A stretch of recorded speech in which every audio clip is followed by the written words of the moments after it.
जंतर मंतर पर सोनम वांगचुक के अलावा कुछ और युवा हैं जो अनशन पर बैठे हुए हैं। इनमें से ये 9 युवा हैं जो पिछले 5 दिनों से अनशन पर हैं, भूख हड़ताल पर हैं। आइए उनसे जानते हैं कि क्या उनका मोटिव है और आगे का उनका क्या प्लान है। आप ये बताएं कि जो मेन लेटेस्ट इससे अलग रखने का क्या अलग कुछ नहीं, आपको अलग लग रहा होगा, लेकिन हम लोग यहाँ पे बैठे हैं। आपको देख भी सकते हैं कि सिक्योरिटी पर्पज है। वहाँ पे सोनम वांगचुक जी इतने बड़े इन्वॉल्वमेंट और उनके साथ कितनी ज्यादा 180 दिन जेल में रहे हैं, तो सिक्योरिटी पर्पज है।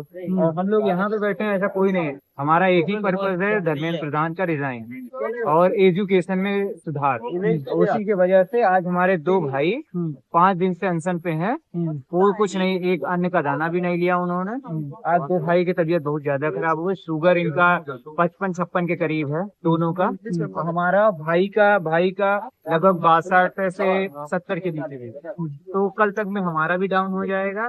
और ये आज पुलिस हमारे पास आई थी के लिए कहे गई है, लेकिन हम अपने भाई को नहीं भेज सकते, अपने भाइयों को नहीं भेज सकते। 9 के 9 लोग हैं। अगर यहाँ से उठेंगे तो सीधा धर्मेंद्र प्रधान के रिजाइन पे उठेंगे, नहीं तो हमारी सबकी साथ में अर्थी होती है। तो आप 9 के 9 लोग भूख हड़ताल पर हैं। बिल्कुल। तो सभी को 5 दिन हो गए। 5 दिन से भाई की तबीयत ज्यादा खराब है। हाँ, तो आप लोग सब कहाँ से हैं? अलग अलग जगहों से? अलग अलग स्टेट से हैं, 9 स्टेट से हम लोग 8 या 9 स्टेट। तो आप लोग कैसे मिले थे? यहीं से आने के बाद हम लोगों ने बात की थी, हमारे लोग उसके बाद ही हम लोगों ने ये जब सोनम वांगचुक जी ने स्टार्ट किया था प्रोटेस्ट, इसके साथ ही आपने किया तो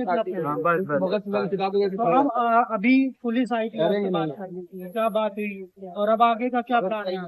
पुलिस पे ले जाना चाह रही थी, जैसे टीनेज भाई से उनको ले गई थी, लेकिन भाई का कंसेंट नहीं है।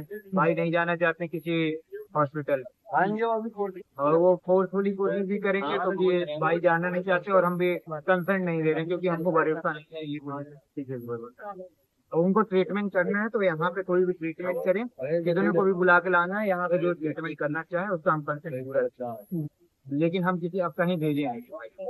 सरकार की तरफ से आप लोगों को कोई रिस्पॉन्स आया हो? सरकार की तरफ से सरकार तो दिल्ली पुलिस को हमें फोन की भी जरूरत है। सरकार तो चाह रही है कि हमें एक एक करके यहाँ से उठा दिया जाए और ये अनशन जल्दी से जल्दी खत्म कर दिया जाए। लेकिन अब बात सीधी ये है कि बात आ गई हमारी इज्जत से।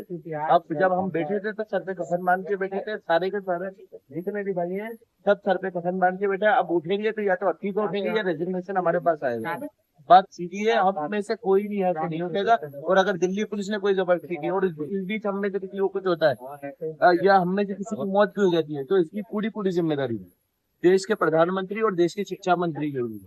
क्योंकि हम लोग सुसाइड नहीं कर रहे, ये लोग हमारा प्लान मर्डर करेंगे। और अगर हम में से कोई भी मरता है तो इस बात की पूरी पूरी जिम्मेदारी इनको दिख भी रहा है कि लोग बीमार पड़ रहे हैं। भाई इतना बीमार पड़ रहे हैं दोनों भाई। और उधर पे भी एक लड़की आयशा वालों में भी एक बच्ची बीमार पड़ी है, बहन हमारी, उसको भी कोई ट्रीटमेंट नहीं दिया जा रहा है। साफ साफ यहाँ पे फोर्सफुली चीजें हो रही है। अगर आज सरकार को नहीं दिख रहा है तो ये 25 जाने गई हैं और 9 जाने और चली जाएंगी, भारी पड़ेगी और 9 जाने चली जाएंगी, लेकिन ये जाने बहुत भारी पड़ने वाली।